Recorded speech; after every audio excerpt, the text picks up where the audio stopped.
For my parenting resource, I've decided to talk about parenting and autism.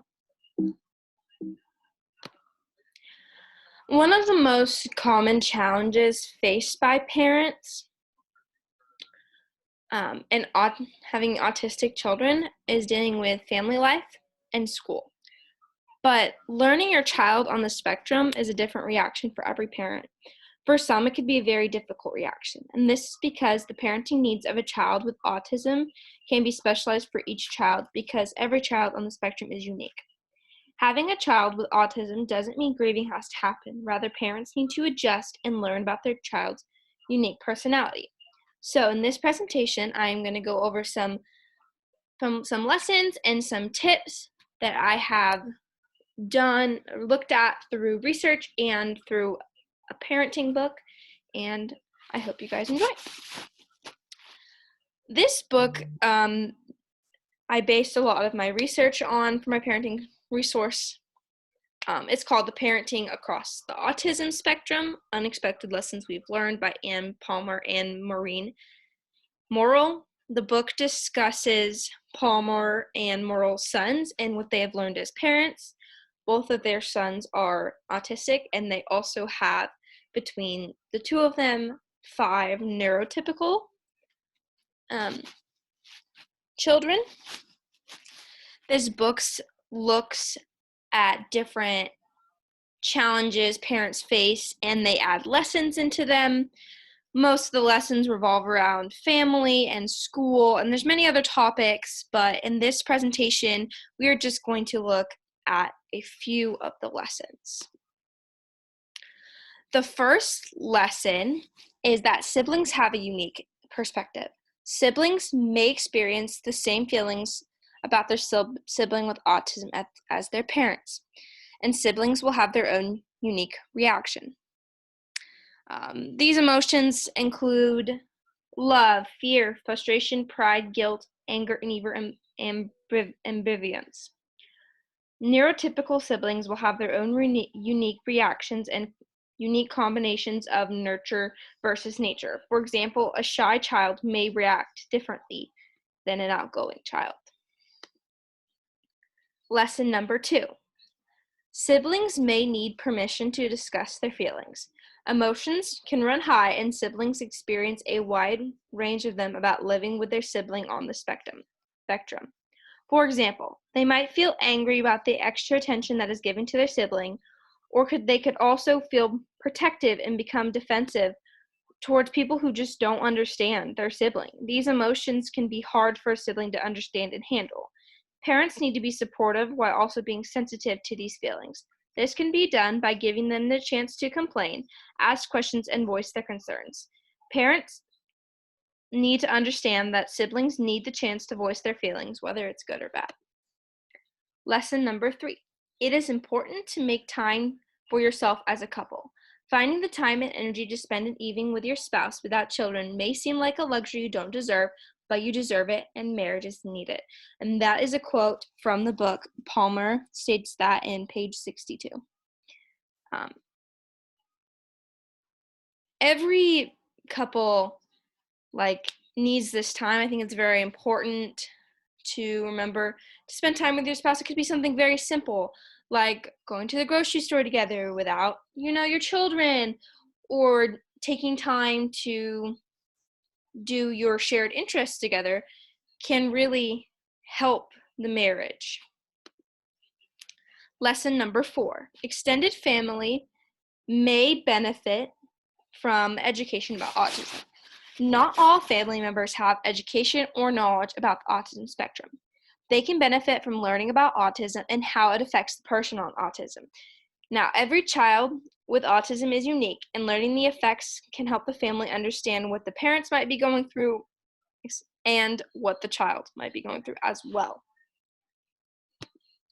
Lesson number 5. Parents can allow themselves to be a good enough parent. Parents don't have to be perfect all the time. Being perfect over all the time can cause torment and stress. Being perfect can also set ourselves up for failure. This quote from the book really stood out to me. When we carry this perfect mother syndrome into raising our children with autism, we add even more pressure and intensity to being their mom. Meaning, you don't have to be the perfect parent 24/7. You just have to parent your children in a way that's loving and respectful of their needs. Lesson number 6. There is no one right therapeutic approach for every child. Every child on the spectrum is different, and because of this, treatments and strategies need to be specialized. This is because of the variety in nature and the way autism affects a child is such a broad spectrum. So one child might need play therapy, one might, need therapy, one, different types of therapy may work for a different child. It really just depends on how far they are on the spectrum. Lesson number 7. Functioning level is not the only predictor of success. Many parents can be concerned about the functioning abilities of their children and how much they will achieve in the future. This quote from the book says, definitions of success are going to vary and what constitutes a success will be different for another. Meaning, parents need to focus on the progression and not the final outcome. Definitions of success can change and ultimately factor in how far they come and how far they're willing to put the work in, and then how far they will go. Lesson number 8. Building a positive relationship with your child's teachers and other school professionals. This is important to maintain because it's in the best interest of the child. The first important step is advocating for your child and allowing your child to advocate for themselves if they're able to.